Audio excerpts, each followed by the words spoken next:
स्वयं परमात्मा ब्रह्मा विष्णु महेश भी आ जावे, कोई आके यूं कहे मैं कबीर हूं, या स्वयं परमात्मा भी आ जावे, तो भी आपकी श्रद्धा डगमग नहीं हो कि नहीं हमें तुम्हारे भगवान गुरुदेव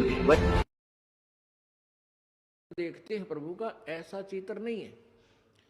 वो तो ना जाने कितने स्वरूप हैं उस मालिक के, वो किसी भी रूप में आकर के अपना ज्ञान बताता है, अपनी प्यारी आत्माओं को अपने चरणों में लगा के भक्ति करवा के सतलोक ले जाता है।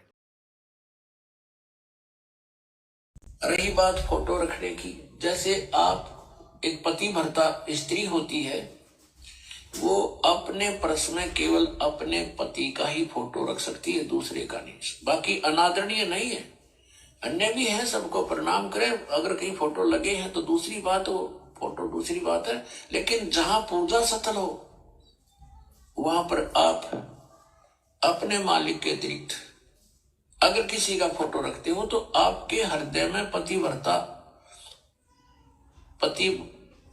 तो नहीं है, वो नहीं है आपके अंदर, तो वो पति भर्तापन नहीं होने से भगवान रुष्ट होगा। अपना मालिक अपना पति अपना सदगुरु है, और अपना सदगुरु संत रामपाल जी भगवान जी हैं, और गुरु ही भगवान होता है, और भगवान ही सदगुरु का भूमिका निभाता है। सदगुरु पूर्ण ब्रह्म है, सदगुरु आप अलेख, सदगुरु रमता राम है। यहाँ पति को छोड़कर आन में आस्था रखने वाली पत्नी को व्यभिचारिणी कहती है। तो अपने ही पति से हर इच्छा पूरी हो उसी को पति भर्ता कहते। तो हम जब पति भर्ता पद पर आ जाएंगे तो परमात्मा कहते हैं पति भर्ता जमी पर जो जो धर है पावे, समर्थ झाड़ू देते है ना काटा लग जावे। ऐसा भक्त जब अपने एक इष्ट पूर्ण परमात्मा पर अपने ही गुरु को इष्ट रूप में मानकर जब अपने जीवन रूपी सफर में, क्या कह रहे हैं गुरुदेव, अपने ही गुरु को इष्ट रूप में मानकर, दोबारा सुन लो एक बार।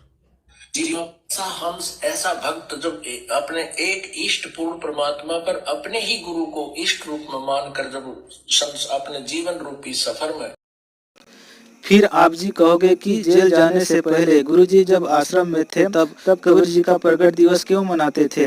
तो भगत भाइयों, बात ऐसा है कि गुरुजी ने हम तुच्छ जीवों को समझाने की दृष्टि से कबीर जी का प्रगट दिवस मनवाते थे कि जब भी परमात्मा इस धरती पर आते हैं हमेशा प्रगट होकर ही आते हैं। और आज भी आपके सामने जो सदगुरु रूप में आपको सत्संग सुना रहे हैं वे इसी धरती पर प्रकट होकर ही आए हैं। बाकी आप 600 साल पहले वाला फोटो को अपने पास रखना या उसकी पूजा करना एक विवेकी भगत के लिए कोई अहमियत नहीं है। गुरुजी ने अपने सत्संग में कह रखा है कि आप जो कबीर जी का फोटो देख रहे हो वह वास्तविक नहीं है, वह तो एक काल्पनिक है। जो वास्तविक है वह तो आपके सामने सत्संग सुना रहा है जिसको आप समझ नहीं पा रहे हो।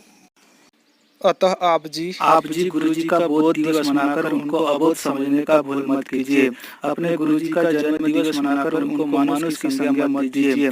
गुरुजी की बोली में इंग्लिश, पंजाबी, मराठी, गुजराती आदि भाषाओं का समावेश करके गुरुजी को अज्ञान मत समझिए। समय आने पर गुरुजी हर भाषा में बोल सकते हैं और हर भाषा में सत्संग कर सकते हैं। आप जी परमात्मा के सत्संग में किसी अन्य उद्देश्य या बातों की आवाज डालोगे तो किसी को कोई असर पड़ने वाला नहीं।